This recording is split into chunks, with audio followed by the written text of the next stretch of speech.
When we hold on to grievance and pain from the past, we keep ourselves from being able to really move into our fullest expression of self. We need to practice forgiveness from the soul recovery perspective, dissipating the energy and releasing the past for good. If you're interested in this profound transformation, I invite you to join me in Colorado the weekend of June 8th and 9th to have an incredible experience with others on this same soul recovery journey. 2 full days of immersion in the soul recovery process where you will indeed leave transformed. You will be able to truly let go of these old pains and step into a new way of being. Check out the show notes for a coupon code and how to register. My name is Reverend Rachel Harrison, and this is the Recover Your Soul podcast, a spiritual path to a happy and healthy life. I started Recover Your Soul after having profound changes in my life from my recovery of alcoholism, control addiction, and codependency. I was guided to share the tools and principles of spirituality and soul recovery to help others transform their lives as mine was transformed. For us to overcome external circumstances, we must first turn the attention to ourselves, focusing on inner change. Outer positive results in our lives will follow. As a spiritual coach, I can support you on your path to make real changes that will bring you a life of peace, happiness, connection, and abundance. Visit the website recoveryoursoul.net to book coaching sessions, read the blog, listen to some of my original music, and subscribe to receive email updates. I think of Recover Your Soul as a community. Follow us on social media and join the private Facebook group to support each other and connect. For an extra episode each week and to support this podcast, become a Patreon member or subscribe on Apple Podcasts. Together, we can do the work that will recover your soul. Thank you for listening to the Recover Your Soul podcast and being part of this very special community. This episode is one of the bonus episodes that Apple Podcast subscribers and Patreon members have had access to first, and now I want to share it with you. If you enjoy this episode and you want more Recover Your Soul every week, you too can be an Apple Podcast subscriber or Patreon member and support the production of this podcast and the Soul Recovery Mission. The links are in the show notes. We have been going down the road of the 12 steps. We've talked about powerlessness in step 1. We've talked about having the willingness to see that a power greater than ourselves can restore us to sanity. We have had step 3, which is turning our life and our will over to the care of higher power as we understand it. We've gone through steps 4 through 7, which is the personal inventory, taking a look at the things that have hooked us, our resentments, our grievances, looking at where those pains came from. What is it that it is affecting in us, looking deeper, and also being willing to look at our part. What is it that we do when we are feeling hurt? What are the mechanisms that we use? Sharing that entire inventory with somebody, being really honest with ourselves, with another person, and bringing higher power into that. Then through that, taking a look at the defense mechanisms, our character defects, as they're called, that we have set up for ourselves to defend ourselves from this pain that we've had in our lives. And for me, I really think in soul recovery, it's like, yes, of course it makes sense why we've set up these barriers, armor that we have for ourselves. Then we've asked God to remove these shortcomings. Ask God to remove these shortcomings and allow us to be our full expression of self. We've looked at the assets, the opposites of what those shortcomings were. We've decided to turn the coin and live from a new and deeper perspective. These are profound changes and shifts. And if you've gone through this process, now you're at a place where it's time to make amends. Step 8 says, made a list of people that we are willing to make amends to. I love that it just says that we're willing to. And then step 9 says, made amends to those people where it was healthy to do so. It doesn't mean that we go to everybody. It means that if it's right for them and it's right for you, then you're going to go talk to them about it and make an amend. I had already recorded an episode on amends. It's season 3, episode 18, and it talks more traditionally about steps 8 and 9 amending. So I wanted to bring in a little bit of a different twist, a little bit of a different perspective so that you're getting something different. And as I was reading through all of the Al-Anon literature, I came back to Hope for Today. I love this daily reader. And I'm just going to start with February 18th, and it's going to start with a little reading on step 8. And as usual, I will read and reflect where it makes sense. It says, as I began writing my 8th step list, the persons I had harmed, many wise Al-Anon members suggested I put my own name on it. The coping behaviors I had developed as a child had helped me survive the chaos in my alcoholic home. However, those behaviors were no longer necessary. By continuing them, I not only hurt other people, but I also hurt myself. I needed to make amends to myself too. Some of my actions that harmed me were saying yes when I wanted to say no, stuffing my feelings when I was angry, avoiding the people I resented, allowing others to take advantage of the fact that I was often afraid to speak up for myself, and in general, allowing other people to run my life either by direct manipulation or by controlling me. It had seemed that to make amends to myself, I had to immediately change all those behaviors. However, I realized I couldn't change them all at once. Taking small steps in the right direction would work better than attempting a major overhaul. Gradually, I started saying no when I meant it, speaking up for myself when I needed to, and allowing other people their anger without reacting to it. I also needed to learn to forgive myself for the times I felt unable to carry out these healthier behaviors. Today, I accept myself as imperfect and allow myself to make mistakes. When I do, I use the 10th step to help me forgive and amend my own behavior. I find that the more I learn in Al-Anon, the less frequently I act against my own best interests, and the easier it is to forgive myself when I do. The thought for the day says, am I including myself among the persons I have harmed? And the quote is, I didn't realize that I had harmed myself more than anyone else. And that's from Paths to Recovery, page 86. What I love, love, love about this is that this is a personal journey. This is taking a look inside. This is looking at the world from a different perspective.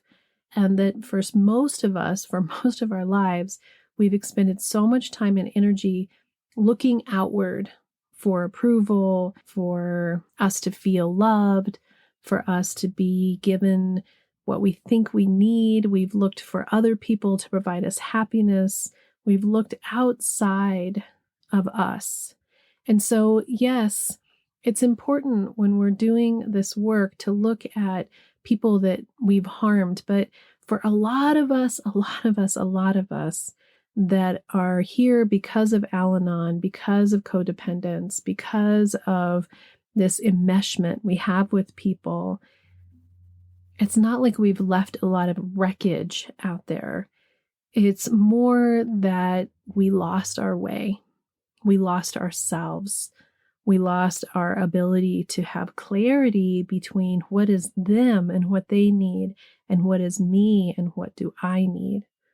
So what I loved about this particular reading of the 8th step is, yes, we need to really take a look at ourselves. We need to really take a look at ourselves and how we can put ourselves on the top of that list instead of making sure that everyone else's needs are first. And it's important for us to, what we talk about, clear our side of the street, clean our side of the street. We're cleaning our energy. We're cleaning up our interactions. We're clearing up the things that are hiding in the depths of our soul closet that rear their heads in anger, or frustration, or sadness, or despair when we get that little button triggered. But what we're looking at is this gentleness to ourselves that for so many of us, what happened in our lives that created these patterns that we have took time, either from growing up in an alcoholic or dysfunctional family, or from in adulthood, just figuring it out by ourselves and finding out that those were the ways that we could survive, that we saved ourselves from chaos or from pain. And all that's okay. That's the piece. It's not judgment. We're not looking at this with saying, oh, this was right, this is wrong. What we're saying is, oh, that's that. That needs to be looked at. That can be changed. I can change that in myself. We're not changing anybody else. We're just changing us inside. Everything on the outside may actually be the same, but I guarantee you will feel different. It's very profound.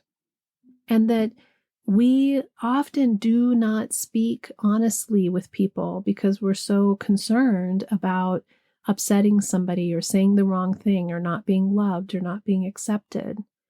And in Al-Anon, I think that sometimes there's this misnomer that says, if I'm a good Al-Anon person, I'm just going to bite my tongue and never have an opinion. And that's not what it's about. It's about having clarity and what is underneath the motivation of what you're saying and what is its intention. So I'm going to do a whole episode that's based on just that because I think it's so powerful. But in making the list of people that you're going to amend to, I think it's so important and so powerful to make sure that you're added to it. I also loved how it said, learn to forgive myself for the times I was unable to carry out healthier behaviors. We're not looking back and beating ourselves up. We are going forward. We are being present right here, right now.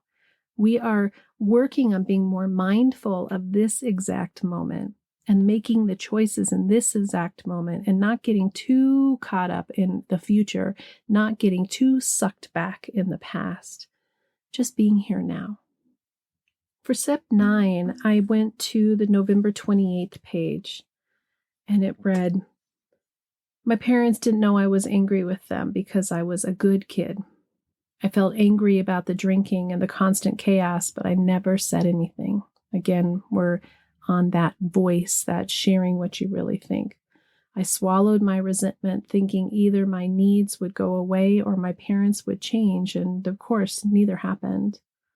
In Al-Anon, I learned about alcoholism as a family disease and the role I played. My destructive childhood experiences were not due solely to my parents' alcoholism. I played a part in it too, and I lugged my childhood grudges into adulthood. I healed much of my pain through Al-Anon's 4th and 5th steps by pouring out my frustration and rage. All I really needed was to be heard. Then I could let go of some ugly feelings. To make amends to my parents in step 9, I decided to practice being a better daughter. For example, instead of expecting them to phone me, I started to call them regularly. At first, the conversations were awkward. Mom would answer the phone, greet me, and quickly pass the phone to Dad. I knew my parents hadn't been able to provide consistency for me because no one gave it to them.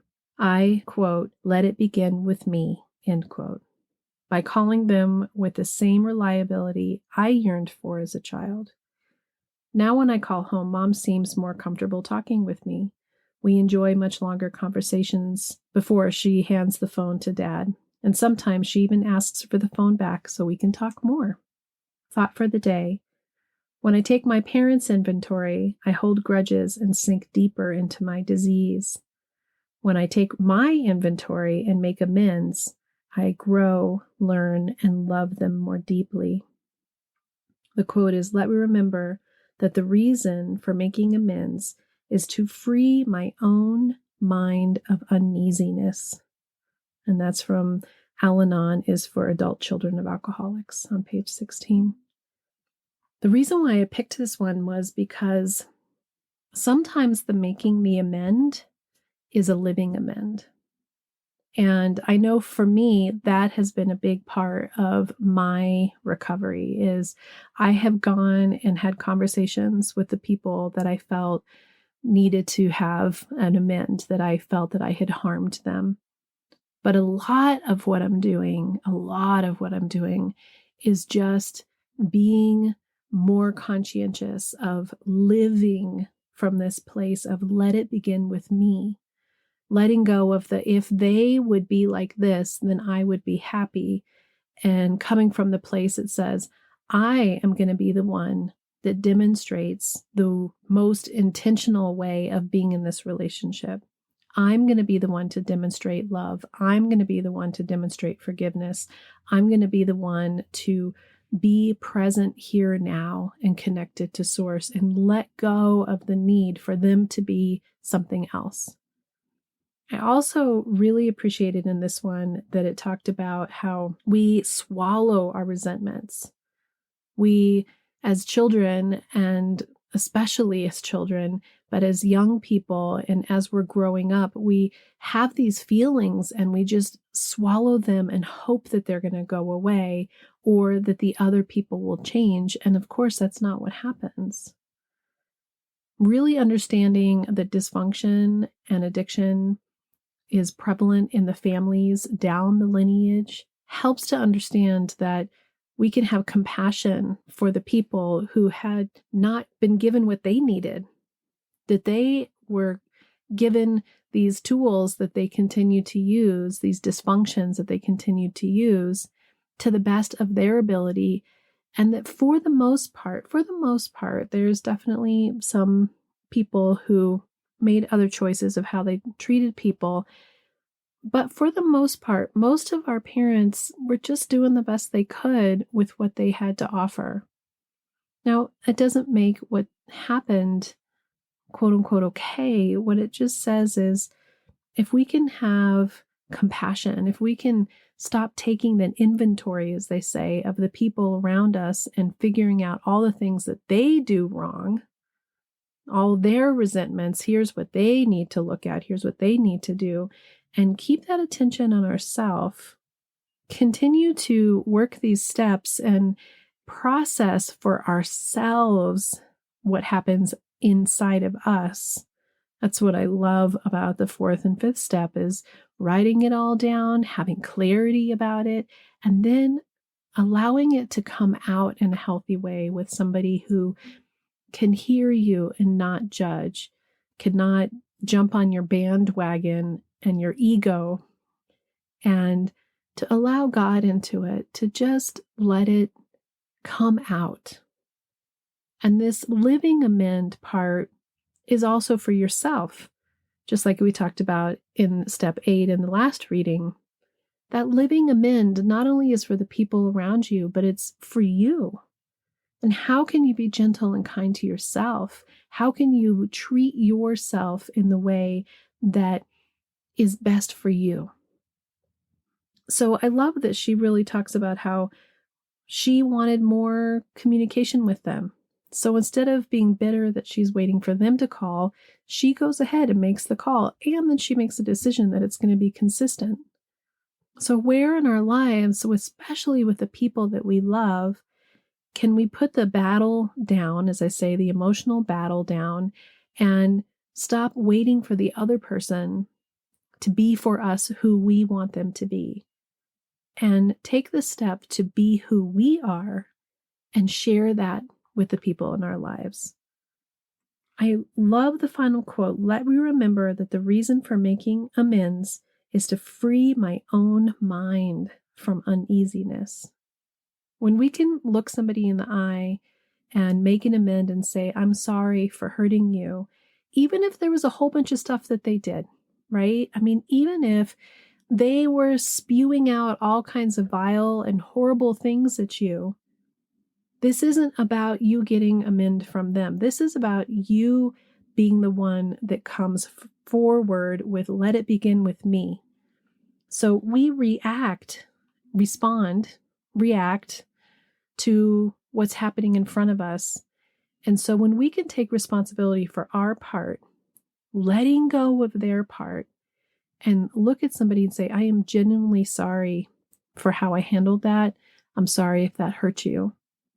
The freedom that comes is so profound because now their feelings belong to them.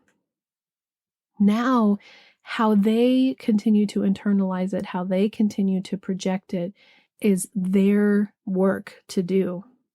And then soul recovery, we're letting go of the need to fix, the need to change, the need to know better, the need to manipulate, the need to control other people and their circumstances and the world around us. And we're just paying attention to ourselves. So when you're doing these amends and you're looking at this part of the process, there's a lot to it, which is why with the 12 steps, we don't just go 1 through 12 and then we're done. When you're going through the steps, it's a way of life. It's a spiritual path. And you'll see in the next ending part of the 12 steps how we revisit them. And sometimes if you're starting to feel really antsy and frustrated, it's good to go back to the beginning, start your steps again, and allow yourself to remember how much relief there is in each of the steps as we let go of control, hand it over to higher power, take a look at what's really irking us inside. What is it really about? Have curiosity, clean up our side of the street, get our energy clear, get our mind clear. It's a beautiful process, soul recovery. And again, in this particular series, we are going through the steps as it is for Al-Anon. We'll be doing work on what I've come up with as the soul recovery steps, but they coordinate and connect with each other. But I love the fact that letting go, cleaning up our side of the street, taking responsibility, connecting with higher power can give us such release, such ease in our life that we can be relieved of the burden of self that has caused us so much suffering. Until next time, namaste. Are you wondering, how do I go deeper on my path to soul recovery? Or how do I support this great podcast? Well, here's how. Here's your call to action. If you're ready for real inner change and would like to work directly with me, visit the website and book a coaching session. I'm here to support you on your unique path. I'm here to help you let go of the past, to deepen your connection with your higher power, whatever that is for you, and to discover and then step forward into a happy and healthy life.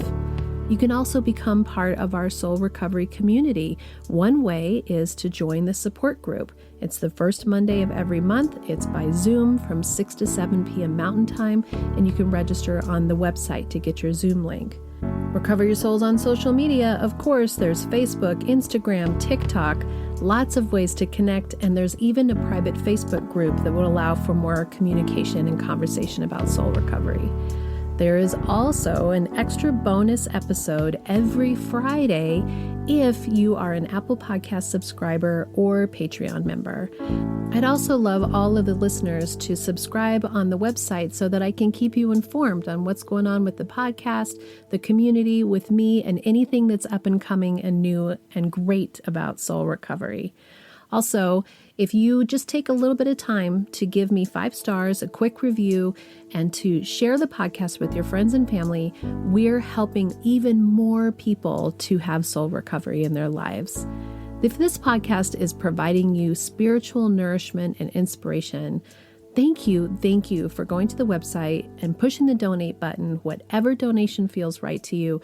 This means so much to me because I have this enormous mission of sharing soul recovery with the world, and your donations, your bookings, your subscriptions, your being part of this community is helping that to happen. Together, we can do the work that will recover your soul.